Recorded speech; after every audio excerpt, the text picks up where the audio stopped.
ഉസ്താദ് അവരുടെ ശിഷ്യനായ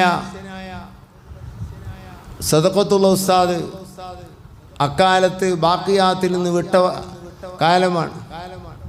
വലിയ മുതബഹിറാണ് സദഖത്തുള്ള ഉസ്താദ്. സദഖത്തുള്ള ഉസ്താദിൻ്റെ ദർസിലേക്ക് പറഞ്ഞയച്ചു. സദഖത്തുള്ള ഉസ്താദിൻ്റെ കയ്യിൽ നിന്നാണ് പിന്നെ ബഹുമാനപ്പെട്ടവർ ഓതുന്നത്. അത് നീണ്ടകാലം ഓതിയിട്ടുണ്ട്. സദഖത്തുള്ള ഉസ്താദിനെ സംബന്ധിച്ച് നിങ്ങൾക്ക് അവരെയും ഞാൻ പരിചയപ്പെടുത്തേണ്ടതില്ല.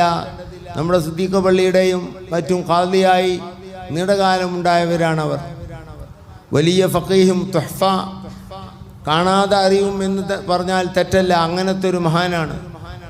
കർമ്മശാസ്ത്ര രംഗത്ത് ഷാഫി മദ്ഹബിൽ ആധികാരിക ഗ്രന്ഥമാണ് തുഹ്ഫ. 10 വാള്യമുള്ള അത് മുഴുവനും കാണാതെ അറിയുമെന്നാണ് പറയുന്നത്. മറ്റു പല കിതാബുകളും കാണാതെ അറിയുന്ന വലിയ സൂഫിയായ മഹാനായിരുന്നു സദഖത്തുള്ള ഉസ്താദ്. പലരും അവരെ ചെറുതാക്കി പറയാറുണ്ട്. അത് അവനവൻ്റെ ആഖിബത്തിൽ അപകടം ചെയ്യുമെന്നത് പേടിക്കുന്നത് നല്ലതാണ്. ഞാൻ ഷെയ്ഖുന ഒക്കെ ഉസ്താദിനോട് ചോദിച്ചു, ഇവിടുത്തെ വിദ്യാർത്ഥികളെല്ലാവരെയും കൂട്ടി ഷെയ്ഖുനാൻ്റെ അടുത്ത് കൊല്ലത്തിൽ പോകാറുണ്ട് ഹയാത്തുള്ള കാലത്ത്. അങ്ങനെ പോയിട്ട് എന്തെങ്കിലും ഒരു കിതാബ് തുടങ്ങി ദുആ ചെയ്യിപ്പിച്ചിട്ടാണ് പിന്നെ ബാക്കി ഇവിടെ നിന്ന് ഓതൽ. അങ്ങനെ പോയപ്പോൾ കുട്ടികളൊക്കെ ഒന്ന് അറിയട്ടെ എന്നുള്ള നിലക്ക്, അതിനും ചില കാരണങ്ങളുണ്ട്. ഞാൻ ഉസ്താദിൻ്റെ വായിൽ നിന്ന് മക്കൾ കേൾക്കട്ടെ എന്നുള്ള നിലക്ക് ചോദിച്ചു, സദഖത്തുൽ ഉസ്താദ് ഇവിടുത്തെ ഉസ്താദല്ലേ എന്ന് ചോദിച്ചു. 100 വട്ടം എനിക്കതറിയാം. പക്ഷേ പലതും നടക്കുന്നത് കൊണ്ട്, നാട്ടിൽ പലതും പറയപ്പെടുന്നത് കൊണ്ട് ഞാൻ അങ്ങനെ ചോദിച്ചു.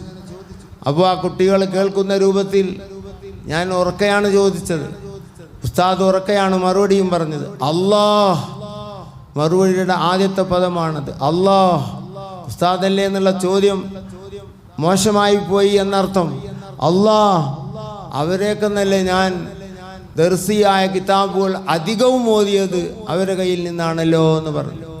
ഇത് ഷെയ്ഖുനായുടെ ശിഷ്യന്മാരിൽപ്പെട്ട പലർക്ക് തന്നെ ഈ വിഷയം അറിയാതെ പോയോ എന്ന് തോന്നിപ്പോവും ചില വാക്കുകളൊക്കെ കേൾക്കുമ്പോൾ.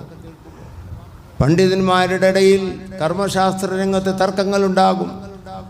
അത് റസൂലുള്ളാഹി തങ്ങൾ പറഞ്ഞതാണ്. അത് ഖിയാമത്ത് നാൾ വരെ ഉണ്ടാകും. അതുകൊണ്ടൊരു പണ്ഡിതനെ താഴ്ത്താൻ നിന്നാൽ അത് അപകടമായിരിക്കും. പണ്ഡിതന്മാരെ താഴ്ത്തുക എന്നുള്ളത് അത് ലാ തഗ്തബൻ അഹദൻ ഫളൻ അനിൽ ഉലമാ, നീ ആരെയും പരദൂഷണം പറയരുത്, ഗീബത്ത്